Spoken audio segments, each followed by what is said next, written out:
Our mentoring title message, Don't Allow Familiarity to Breed Contempt. You have likely heard the saying, familiarity breeds contempt, which means sa wikang Filipino, kung mas kilala natin ang mga tao, mas malamang na maghanap tayo ng mali sa kanila. At kung mas kilala mo ang isang tao, nagsisimula kang maghanap ng mga pagkakamali niya na hindi mo gusto. You see, there is an example in the Bible found in Mark chapter 6, verses 1 to 6, when Jesus left and returned to his hometown with his disciples. The next Sabbath, he taught in the synagogue. Many of the people who heard him were amazed and asked, "How can he do all this? Where did he get such wisdom and the power to work these miracles?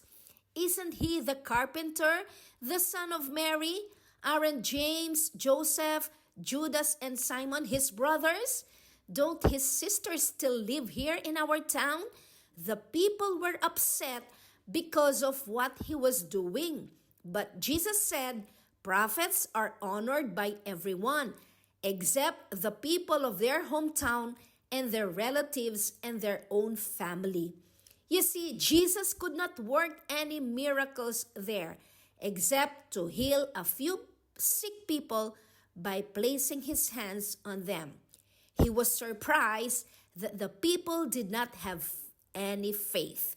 Jesus taught in all the neighboring villages. So as illustrated po in our context, allowing familiarity to breed contempt can be to one's disadvantage. When we allow familiarity to breed contempt, number one, according to the context, Jesus' message is not received. Yes, the people of Nazareth took offense. At first, mababasa natin sa verse 2, they were impressed by Jesus' saying. And in verse 3, they were familiar who Jesus is. Sinabi nga nila, he was a carpenter and a son of a carpenter, anak ni Mary na kasama ang kanyang mga kapatid. But the moment Jesus spoke critically, they took offense, which led Jesus say, a prophet is not without honor except in his hometown and among his relatives and in his own household. Pangalawa, because of familiarity, they did not respect him as a prophet.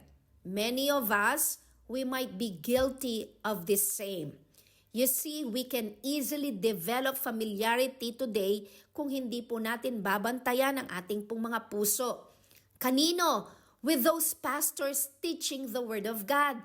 Madalas, dahil familiar na tayo sa ating mga pastor, sa mga nagtuturo po sa atin, nagdi-disciple, minsan wala nang dating o hindi na tayo nako-convince o hindi na tayo nai-impress sa turo ng salita ng Diyos sa pamagitan ng ating pong mga pastors.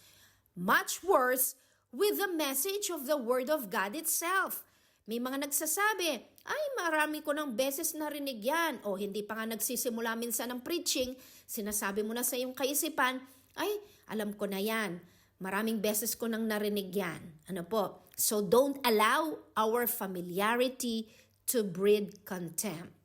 Kasi pag nangyari ito, we will no longer respect those people whom God is using in our lives. Ang tendency, we will take them for granted. Example, sa ating pong mga magulang, no? Minsan nawawala yung respeto, mataas na respeto natin sa kanila. We take them for granted kasi nga sanay na tayo na naririnig natin sila. Or even ang ating mga pastors, we no longer appreciate yung kanilang significance sa ating pong mga buhay. And number 3, because of their contempt, Jesus limited His miracles. Katulad po ng sinabi po sa Gospel po ni Mark in verse 5, Jesus could do no mighty work there because of the familiarity na meron sila sa ating Panginoong Jesus.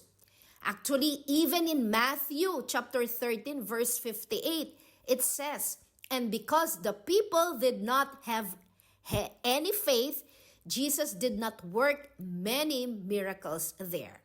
So when the people of Nazareth allowed their familiarity with Jesus to breed contempt, they deprived themselves of a great opportunity.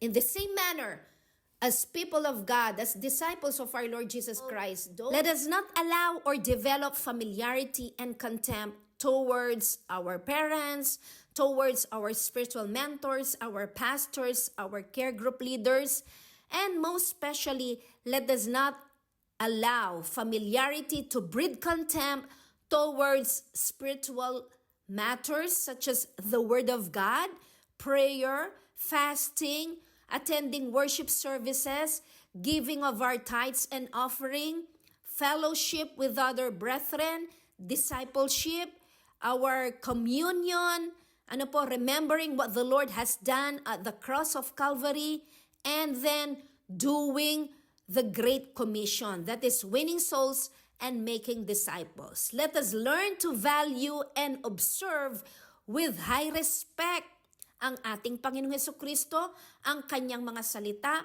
ang mga pastors na ginagamit ng Panginoon sa atin para maranasan natin yung mga breakthroughs and yung miracles ni Lord sa ating pong mga buhay. Again, don't allow familiarity to breed contempt. God bless everyone!